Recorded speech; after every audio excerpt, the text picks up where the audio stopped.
From afar, it looks like a small hill. Up close, it's a truck. This is the truck's limit, but not the owner's. As is often the case, accidents happen unexpectedly.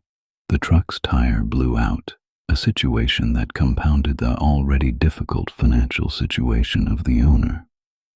Fortunately, a professional repair team was nearby. Upon arrival, the mechanics inspected the damaged vehicle and discovered that the truck had more than just a tire blowout. The rear axle might have broken due to inertia. Of course, before repairs could begin, the entire rear axle area needed to be lifted to remove the damaged tire. To control overall repair costs, they didn't use a crane, but instead used jacks, specifically screw jacks, to lift the truck's rear axle. Once the vehicle was lifted to a certain height, they removed the damaged tire. This process was relatively simple. They only needed to remove the rim and bolts, allowing the tire to be separated.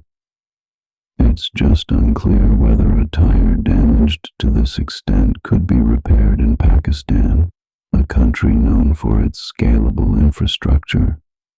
Even after repair, it could only be used during midday, as accidents are more likely in the mornings and evenings.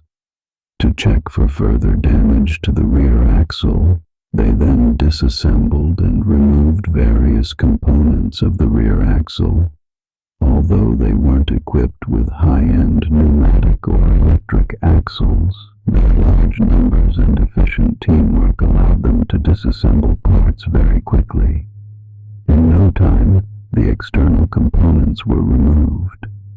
As the camera zoomed in, a clear crack was visible on the axle, indicating it was no longer usable and needed to be thickened before repair.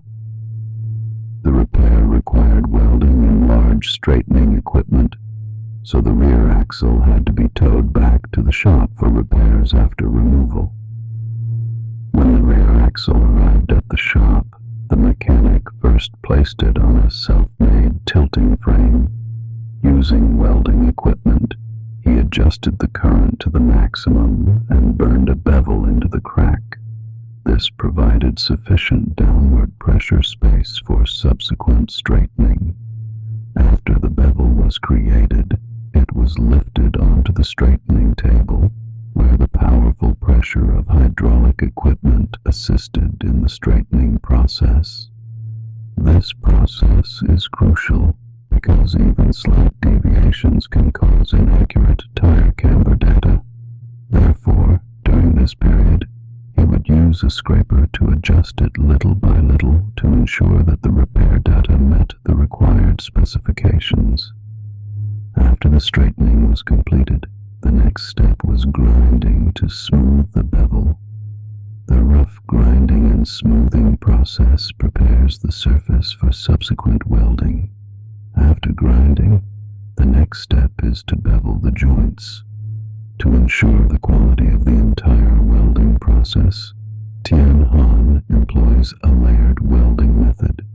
After each layer is welded, the surface must be thoroughly cleaned to prevent inclusions or porosity. After welding, a layer of black paint is applied to the surface to prevent rust and oxidation while also enhancing its appearance. Next, the rear axle will be transported to the garage for installation. This installation process is relatively simple. Following the disassembly sequence, the parts removed first are installed later, and the parts installed later are disassembled first, minimizing the chance of errors.